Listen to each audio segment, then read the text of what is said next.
Shalom, shalom ndugu mtazamaji popote ulipo, na kusalimu kwa jina la Bwana Yesu. Mungu aliye juu mbinguni awaone popote mlipo, na pokeeni salama kutoka kwa baba wetu wa kiroho Nabii Mkuu Emmanuel Dodi. Kipindi chetu kinaitwa kurudi kwa Kristo ndani ya mtu.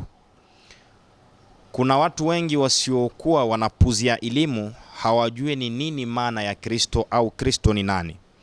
Na ndio maana tunatia elimu hii kwa kuelimishana, kumtambulisha nani Kristo na huu wakati amesharudi au hajarudi. Ndio maana ukiangalia nyuma yangu kuna kanda imeandikwa kurudi kwa Kristo ndani ya mtu.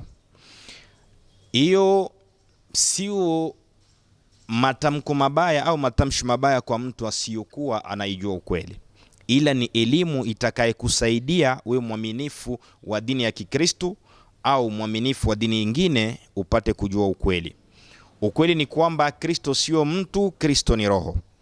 Kuna tofauti nyingi zinatembea katika uaminifu wa makanisani. Wao wanajua wakizungumzia Kristo maana yake wanamzungumzia Yesu. Ndio maana leo nataka tuelimishane kidogo. Kwa nini tunasema kuna tofauti baina ya Yesu na Kristo? Yesu ni mtoto aliyozaliwa na Maria. Mariamu tumboni mwake hakuwahi kumbeba Kristo ndani, kwa sababu Kristo ni roho, hazaliwi. Kristo hawezi zaliwa, ni roho.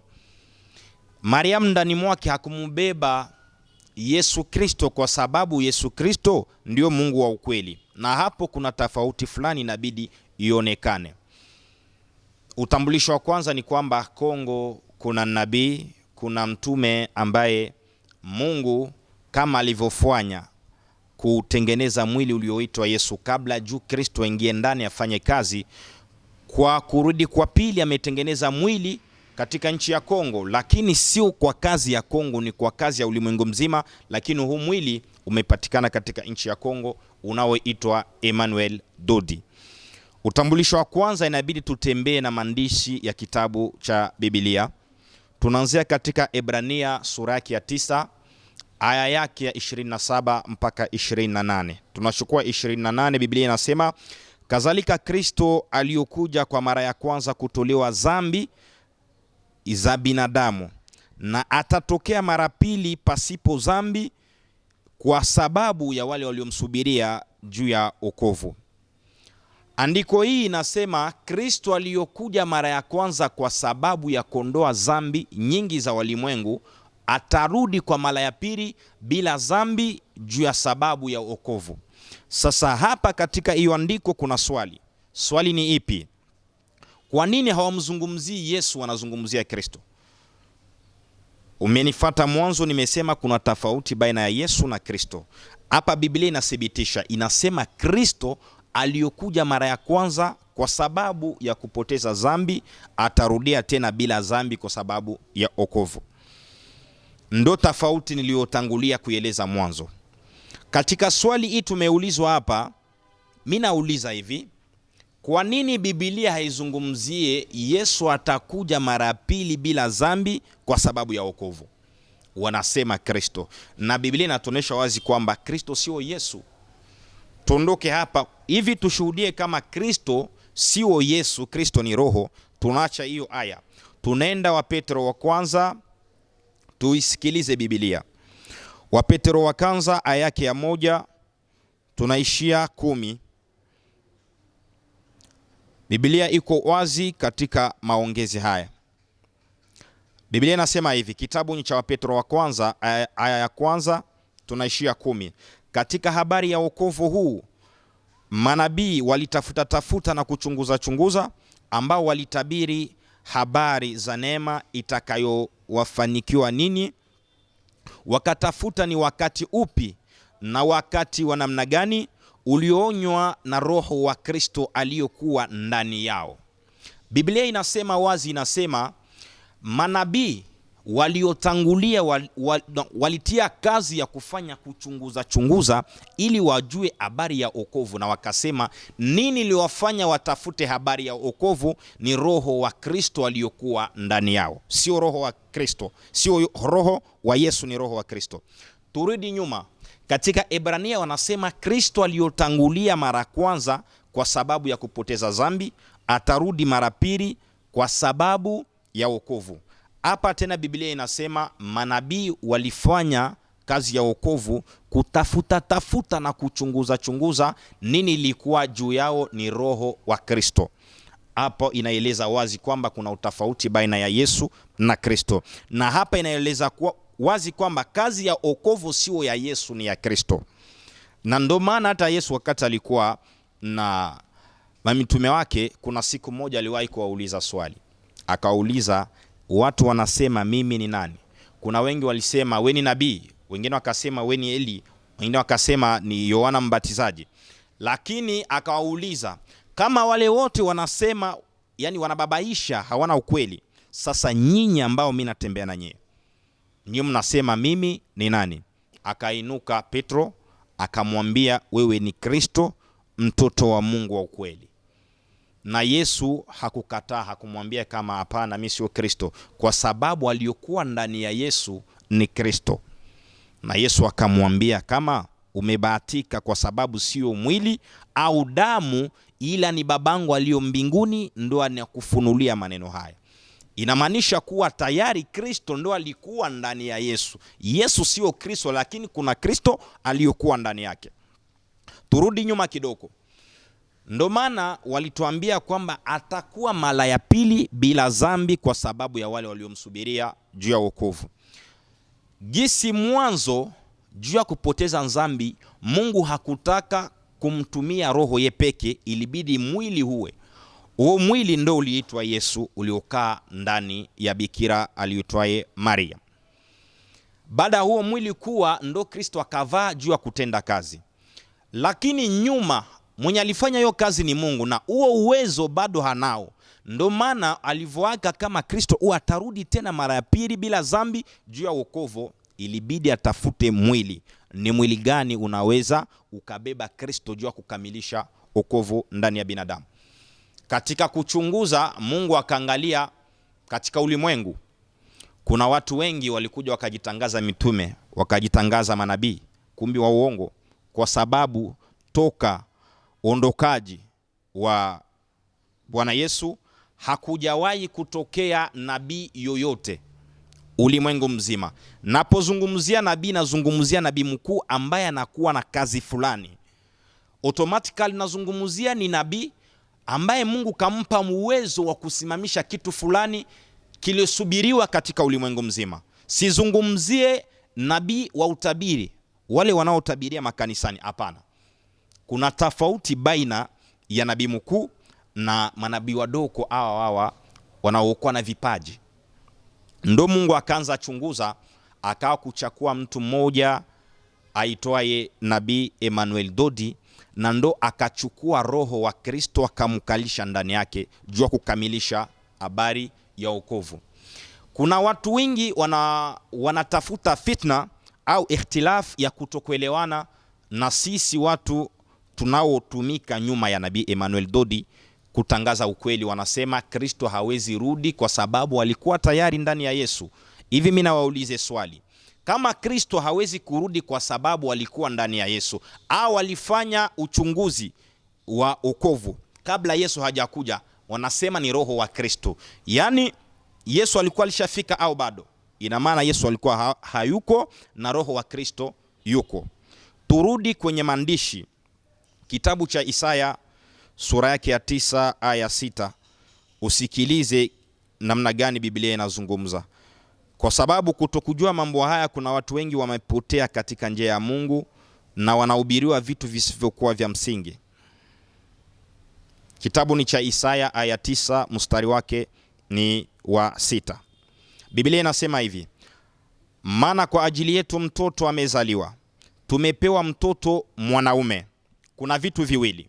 Biblia inasema maana kwa ajili yetu mtoto amezaliwa, wakaacha Cha pili kinafuata, nasema tumepewa mtoto mwanamume. Kuna vitu viwili, kuna mtoto aliozaliwa na kuna mtoto mwanaume aliopewa. Sasa tutafute tofauti baina ya hawa watoto wawili. Huyu mtoto aliozaliwa ndio Yesu aliozaliwa na bikira anaitwa Mariam. Ndio huyo mtoto aliozaliwa, kwa sababu Yesu alizaliwa na nani? Na Mariam. Huyo mtoto banasema tulipewa, sio Yesu. Huyo mtoto ni Kristo. Biblia iko wazi, narudilia, maana kwa ajili yetu mtoto amezaliwa, tumepewa mtoto mwanaume. Hii ni katika Isaya 9 mstari wa 6. Unasema uwazi kwamba mtoto alizaliwa, na unarudia anasema tumepewa mtoto mwanaume. Huyo mtoto aliopewa ndio Kristo, sio Yesu. Yesu alizaliwa na Mariam. Hatujamaliza. Tunapopita wakati wa mtoto aliozaliwa, hakuna sifa yoyote inafuata. Lakini sikia, kwa mtoto mwanaume aliopewa, Biblia inasema hivi, na uwezo wa kifalme utakuwa begani mwake. Haya maneno haifuata mtoto aliozaliwa, inafuata mtoto aliopewa ambaye ni Kristo. Biblia inasema tumepewa mtoto mwanaume na uwezo wa kifalme utakuwa begani mwake, naye ataitwa jina lake mshauri wa ajabu. Ni nani mshauri wa ajabu? Hapo sio Yesu, tumtie Yesu pembeni, kwa sababu Yesu alipewa sehemu yake ni wakati mtoto aliofanywa nini? Aliozaliwa. Wakati wanatambulisha mtoto aliopewa, ndio maana wanasema ataitwa jina lake mshauri wa ajabu, Mungu mwenye nguvu, Baba wa milele, mfalme wa amani. Anakuwa mfalme wa amani, sio Yesu. Tofauti inafanyika leo makanisani ni kutokuwa na ujuzi. Biblia inasema taifa la Mungu limepotea kwa sababu ya kukosa ujuzi. Leo katika makanisa Yesu ndio Kristo, huyo Kristo ndio Yesu Kristo, sababu ya kukosa ujuzi. Mungu hajawahi kumtuma mtu bila kumupa mamlaka na kazi ya kufanya. Tuangalia wakati alivyomtuma Yesu, alijua kwamba kuna roho fulani atatumika ndani ya Yesu jua kukamilisha kazi fulani. Alivyomtuma nabii wa pili ambaye Kristo atakuwa kuvala mwili, kwanza ilibidi huyo nabii awe na vitu vinakuwa vinaonekana tayari kuwa huo ni ukweli. Baadhi ya vile vitu utamsikia huyo nabii katika mahubiri yake. Unamsikia na hubiria nini? Utamsikia huyo nabii katika kuishi kwake na binadamu wenzake anaishi vipi. Ndio itaonesha dhahiri kwamba alichokuwa nacho ni ukweli wa wokovu. Na nani kwa wakati huu anafundisha wokovu isipokuwa nabii Emmanuel Dodi? Makanisa mengi leo wameshaditia hakuna tena kazi ya wokovu. Wanaditia kuhubiriwa utajiri, kuolewa, kusafiri, kuwa na vitu vya ajabu, kutembelea magari mazuri. Sawa ndugu yangu, ila kuna swali. Hivi katika maisha kutoka huko duniani hujawahi kumuona mtu anatembelea gari za kifahari lakini leo na kesho akafa kazi acha? Jiulize swali, anapokwenda kwa nini hazikiwe na gari? Anapokwenda kwa nini haujawahi kuona mwanamke yoyote akiolewa akifa na ziko na mume wake, au mume yoyote akifa na ziko na mke wake? Inamaanisha nini? Inamaanisha kuwa mtu ana vitu ambavyo atarudi navyo kwa Mungu ni kitu kimoja tu.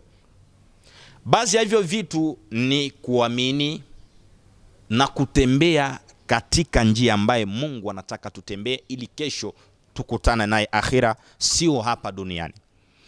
Angalia mahekalu nyingi za makanisani. Kanisa ziko nyingi, zinakuwa nyingi, lakini hakuna habari ya wokovu tena. Habari ishakuwa ni mabaraka, utabarikiwa, utatembelea ndege. Ila katika Biblia urudie, kuna historia moja ndani ya Biblia. Kuna kijana mmoja tajiri aliyomfuata Bwana Yesu, akamuuliza, akamwambia, nifanye nini juu ya kurisi ufalme wa mbingu? Aliyomfuata Yesu alikuwa sio maskini, alikuwa yuko tajiri. Akamwambia, nifanye nini juu ya kurisi ufalme wa mbingu? Kwa nini hakusema nina franga, niambie kiasi gani cha pesa nilipie ili nirisi ufalme wa mbingu? Na akamuuliza nifanye nini? Wakati Bwana Yesu akaanza kumhesabia nini natakiwa afanya, akamwambia, mimi kusaidia watu nasaidia sana, mimi kufanya wema nafanya, kuheshimu wazazi ile ndo mimi nayafanya, lakini ana pesa na vyote, anatafuta ufalme wa mbingu. Sasa hapa tuna watu yeye anatafuta pesa lakini anasahau ufalme wa mbingu. Hivi unajua kama watafutaji pesa ndo wanakuja kuuza nafsi zao kwa sababu za kupata pesa? Kwa sababu gani? Tuna adui.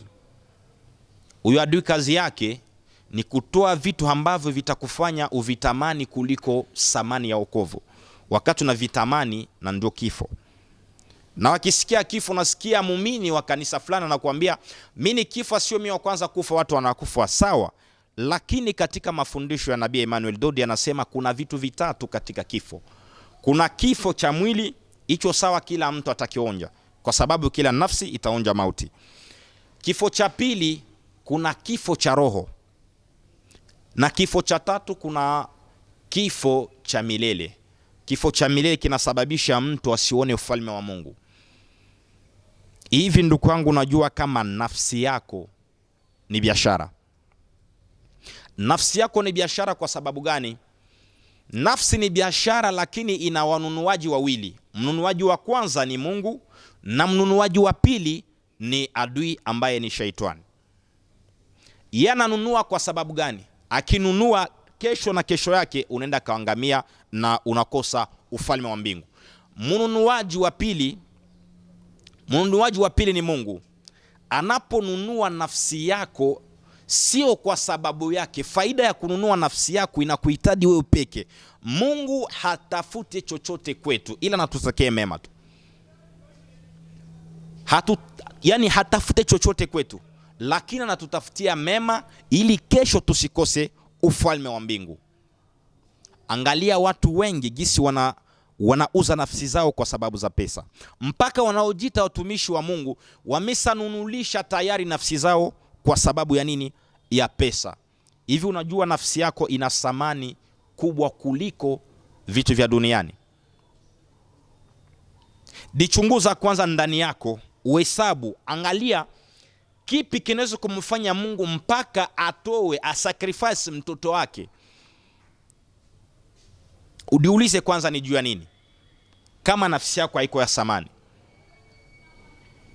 Sasa sisi leo Biblia inatuambia tafuteni kwanza ufalme wa mbingu, vyote mtakavyovitafuta mtavipata kama matapisi. Rudi nyuma, angalia watu binadamu sasa hivi. Si tunatafuta, tuliambiwa tutapewa nyuma, hicho tuliambiwa tutafute tunakiacha. Ndio maana Mungu akatumia mbinu ya kutuletea nabii anayekuja kutuonesha wokovu. Na unabii ni moja tu, si wawili. Na narudilia tena, toka alipokwenda Bwana Yesu duniani akujarudia mtume yoyote, akujarudia nabii, hakuna. Waliojitangaza Muhammad alisema ni nabii, sio nabii. Tunarudia William Mario Branham alisema ni nabii, sio nabii. Kwa sababu muda tuliosubiriwa ulikuwa bado haujaenea. Na ndio maana ukaona walikuwa nakuja wanafukuzia kuongea vingi sana. Musikie Muhammad alipokuja anasema mimi ndio nabii wa mwisho, siko tena nabii moja atatokea nyuma yangu. Alipokuja Branham akasema mimi ndio wa mwisho, nyuma yangu hakutakuwa nabii mwingine. Lakini alivokuja ambaye Mungu alitia mamlaka ndani yake, Emmanuel Dodi akasema mimi si wa mwisho. Mimi nina kazi nitakayofanya katika miaka 1000. Ikimalizika kuna mtu atakuja nyuma yangu. Unaona, mtu anatembea katika ukweli. Anasema mimi si wa mwisho. Baada yangu kuna mtu atakuja na kazi yake.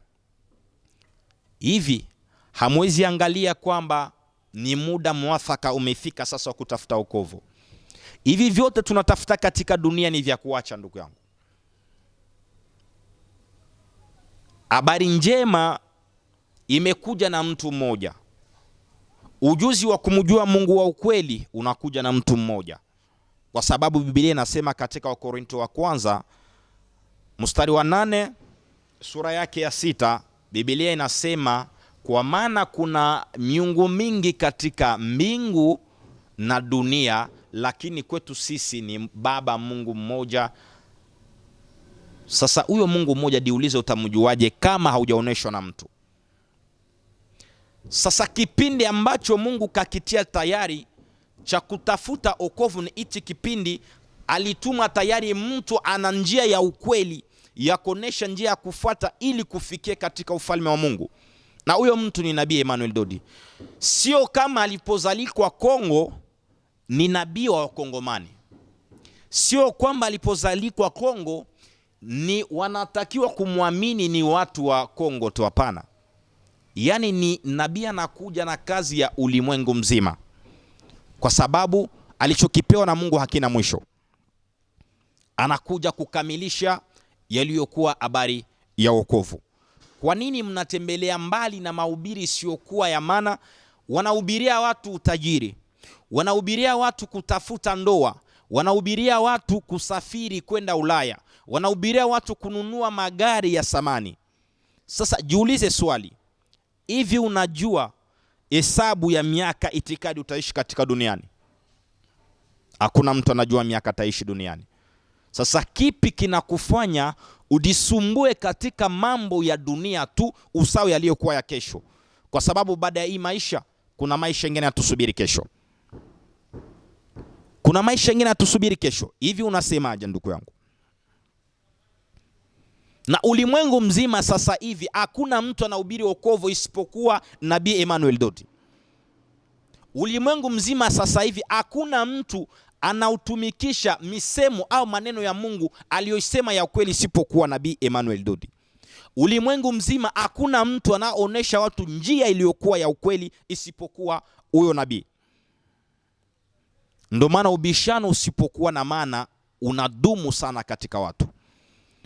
Muda umefika wa kumwamini Mungu wa kweli, wa kumtafuta Mungu wa kweli, ili usije ukaangukia katika watu watakosa rehema yake siku ya mwisho. Unajua duniani, tunapokuwa duniani nifasi inabidi tutafute ukweli. Duniani nifasi tunapita kwa sababu ya kutengeneza makao makuu tutakaokaa kesho. Ila kuna watu mpaka sasa hawajaelewa kama ifasi nifasi ya kutafutia kibali kitatufanya kesho tuishi maisha mema yanayotusubiria. Nani anajua kwamba unaweza kusafiri katoka nchi unaoishi kuelekea nchi nyingine bila passport? Haiwezekana. Ukitaka kusafiri automatically inabidi uchukue passport juu ya kwenda katika nchi fulani. Kwa nini hautaki kutafuta passport au visa ya kwenda mbinguni? Hawezi kaitafuta baada ya kifo, inabidi uitafuta bado ngali mzima. Na muda tunaoishi duniani ni mdogo sana. Hivi hatuwezi kumtafuta Mungu kiukweli. Kwa nini watu hawahubiriwa tena ukweli leo? Kwa sababu hawana roho wa Kristo, ndio maana hawahubiri ukweli. Yani wanaendekeza watu katika vitu vya kuwapotoa katika njia ya ukweli. Wanaendekeza watu katika mabaraka isiyokuwa na msingi. Wanaendekeza watu katika vitu ambavyo hata hawaelewi wanasema nini. Biblia inazungumza maneno mengine, wakitaka kuongea wanaongea maneno mengine. Ndio maana inabidi uchunguze, ujichunguze nafsi yako. Ujiulize swali, hivi leo na kesho ikanikuta mauti, nitakuwa wapi? Na hiyo swali nakwambia ujiulize, ni swali mipeke nilijiuliza wakati nilikuwa ngambo huko. Wakati nilijiuliza hiyo swali, nafanya vyote lakini baada ya kifo nini nanisubiria kesho? Na ndo maana maamuzi ikawa na moja kwa moja ya kuamua inabidi kuacha hiyo njia kwa kufuata njia nyingine. Mlango iko wazi. Mlango iko wazi. Wahubiri leo wanaacha vitu vya maana vya kuhubiri maisha ya kesho. Wahubiri leo wanaona kuhubiria watu wokovu hakuna. Wahubiri leo hawahubiria watu kuacha dhambi. Yani wanaendekeza waumini wao kufanya madhambi kwa sababu wanajua wakiwaambia acha dhambi hatotoa sadaka. Sasa niambie, mchungaji ana hamkani na nafsi yako ndugu yangu. Ndio maana nakuita kwa njia ya wokovu. Mlango pekee ya kuiona mbingu inabaki sehemu moja tu, kwa sababu funguo zote Mungu kazipa mtu mmoja. Lakini wa mtu iko kati yetu. Mimi sijui wao mnasubiria nani. Wao wanasubiria nabii anayotembea kwenye hewa. Wanasubiria nabii anayotembea kwenye hewa watu wanamuona juu. Hapana. Yule nabii iko kati yetu. ule ukweli wa Mungu tayari uko kati yetu, ule upendo wa Mungu tayari uko ndani yetu, lakini kutokuwa na ujuzi na kutokuwa na uelevu wa hali ya juu ndio unafanya watu leo wadipareganye njia na kutafuta vitu visivyokuwa vya msingi. Ubishi wao mkuu anasema hawezi kukubali kama Kristo anakaa ndani ya mtu. Kristo tayari ni Yesu aliyokufa tayari msalaba, hawezi rudi tena. Inakuwa ni ukosefu wa ujuzi, kutokujua ukweli, kutokuwa na maarifa ya mambo ya Mungu. Biblia inatuambia Kristo sio mtu, Kristo ni roho. Ndo maana aliokaa ndani ya Yesu, Petro akamwambia alio ndani yake ni Kristo.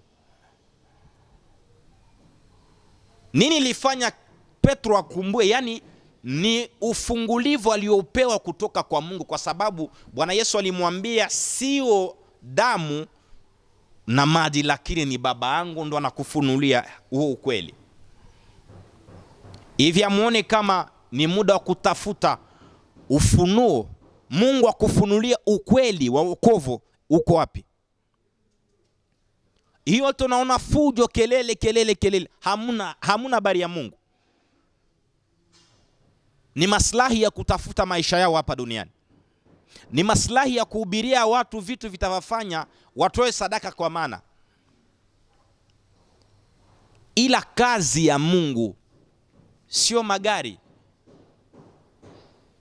Yohana 16:3-16 inasema jinsi Mungu alivyopenda ulimwengu aliyomtoa mwanae pekee, ili yule amwaminiaye asipotee, ili awe na uzima wa milele. Sasa nakuuliza wewe ndugu yangu, kama Biblia inasema aliyomtoa mwanae pekee kwa sababu ya wokovu, wewe leo unaenda kutafuta pesa kanisani, unaenda kutafuta magari, unatembea katika njia ya Mungu au uko nje? Ndio maana nakuita wokovu unakuwa na mtu mmoja tu, na muda ukipita unaupoteza. Unajua kwa nini alimwambia Abraham, napenda niwe Mungu wako? Mungu ni muumba wa kila kitu, lakini sio Mungu wa kila mtu. Kwa sababu yeye ni muumba, alipasha kumwambia Abraham, mimi ni Mungu wako tayari kunaishi, lakini anamwambia napenda niwe Mungu wako. Yaani kuna watu wengine Mungu sio Mungu wao. Wana masanamu wanaabudu, ndio miungu yao. Wanaabudu pesa, ndio Mungu kwao. Wanaabudu magari, ndio Mungu wao. Sasa wewe nani Mungu wako? Na Mungu wa ukweli utamjulia wapi? Wakati tuliambiwa tayari kwamba ukweli ulifunguliwa toka na Danieli, kama utafunuliwa muda fulani, na huo muda umeshafika, haujafungulia kujua ukweli. Narudilia tena, ulimwengu mzima hatujawahi kupata nabii mkuu. Ametokea sasa kutoka nchi ya Kongo. Mungu alivyoitumia mwili wa Yesu kumkalisha Kristo ndani, ndio maana akautumia tena mwili wa nabii Emmanuel Dodi kwa sababu ya kumkalisha Kristo ndani. Sasa unapobisha inabidi uelewe kwamba Kristo sio mtu. Inabidi uelewe kwamba Kristo sio mtu, na kilichokaa tumboni mwa Mariamu sio Kristo. Kristo hawezi zaliwa na mtu. Kristo ni roho. Sasa njia gani unaitembelea? Njia gani unaitembelea? Kwa sababu toka wote walivyojifanya wanamwamini Mungu, hakuna mtu ashamjua Mungu wa kweli. Banaamini Mungu kwa jina, lakini fuata jinsi gani mnaaminishwa. Kuna watu wanaaminishwa na mkubali Bwana Yesu kama mwokozi wa maisha yangu. Hivi kama ni mfano au ni msemo?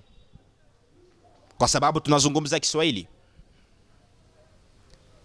Kama maana yake ni mfano, kuna mtu, yule mtu anafanana naye lakini sio yeye. Lakini watu wengi ulimwengu mzima wanaamini hivyo. Nampokea Bwana Yesu kama Bwana na mwokozi wa maisha yangu.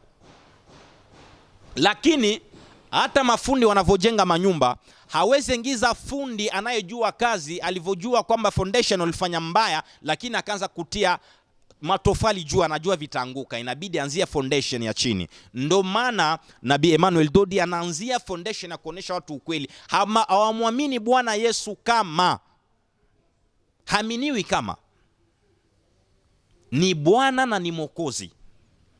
Lakini kuna watu mpaka wanaongoza makanisa makubwa wanajitangaza mimi ni mtumishi wa Mungu mkubwa, lakini muulize aliamini aje?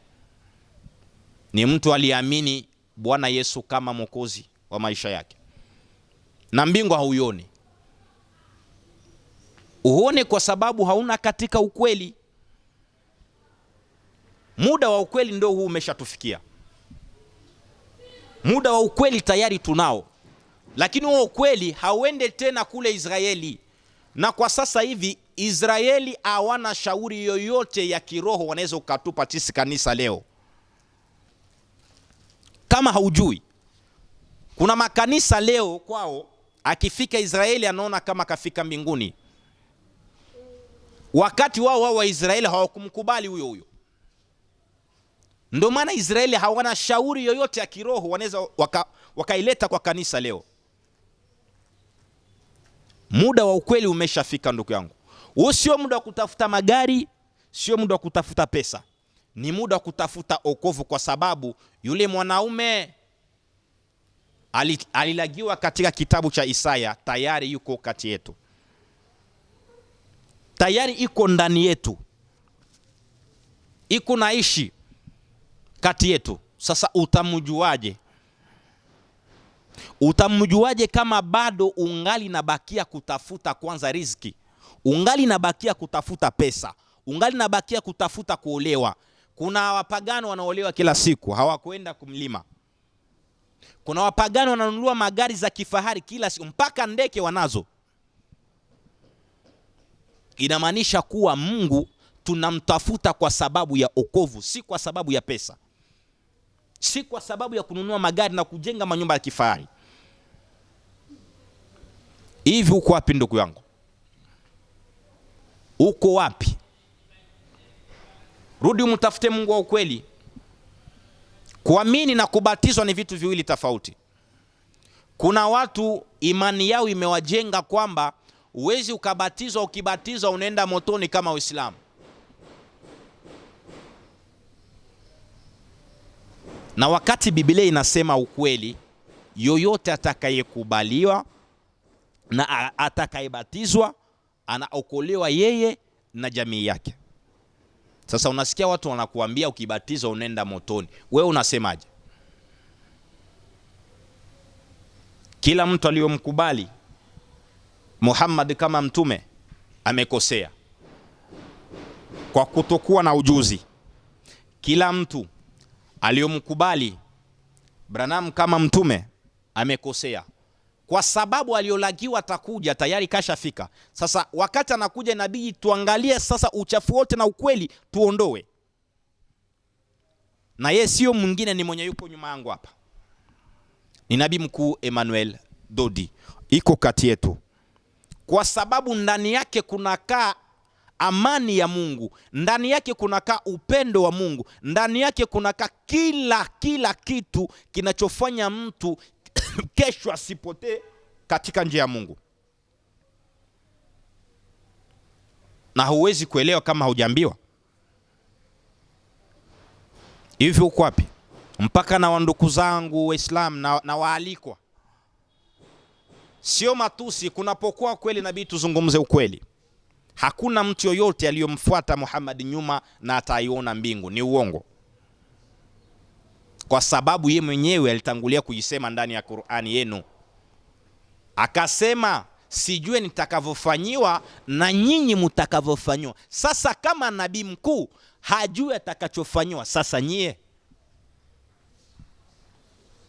hivi unabakia unafanya nini? Ukweli tayari uko kati yetu, ni Nabii Emmanuel Dodi. Habari ya wokovu imepewa naye. Habari ya wokovu imepewa kwake.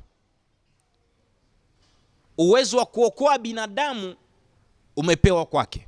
kwa sababu roho ule wa Kristo tuliambiwa atarudia mara pili kwa sababu ya wokovu, ndio iko ndani yake.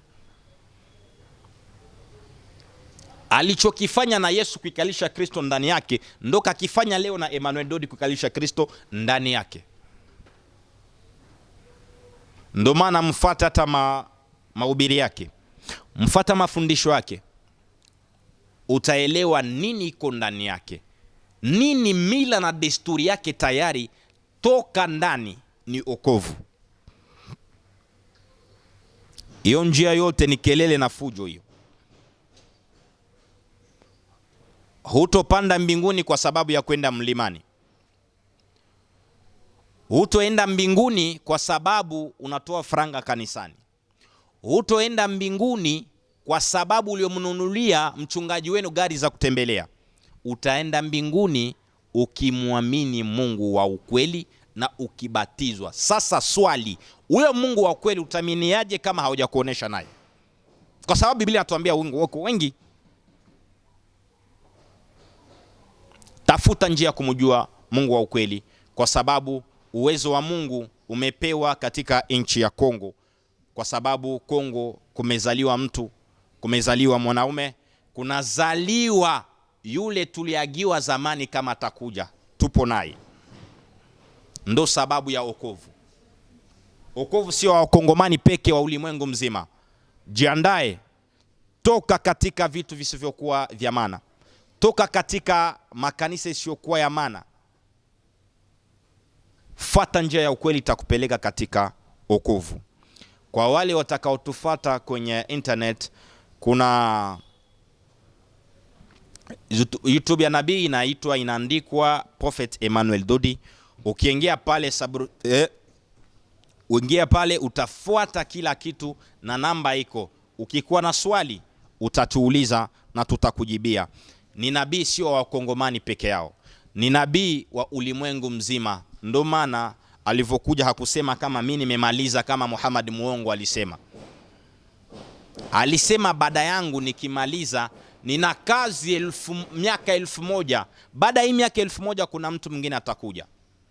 Yaani ni mtu anakuja na ukweli. Sasa ukimkataa, mimi sijui kama mbingu utaendea wapi, kwa sababu ufunguo yeye ndo anazo.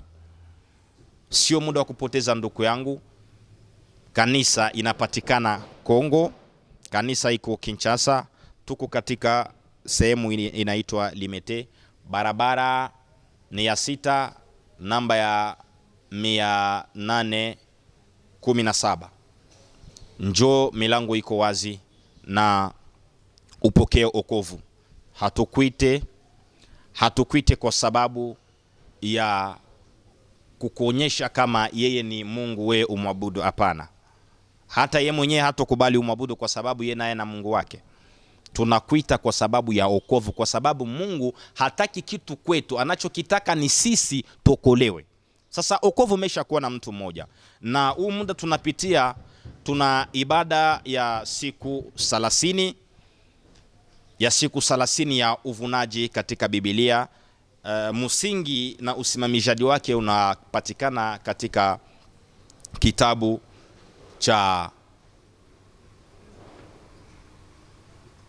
cha Levitik 23 ukianzia 1 mpaka 4. Utaisikia haya maneno na kualikwa ukiwa huko Kinshasa utufuate, upate kuelimishwa na kupokea yaliyokuwa ya ukweli.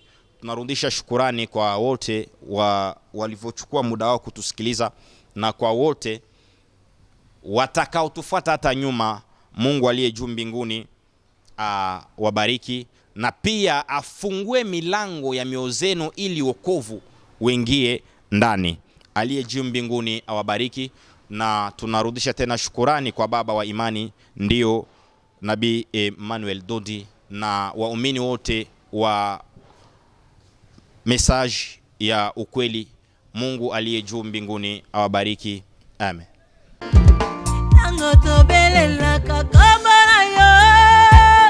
Nguya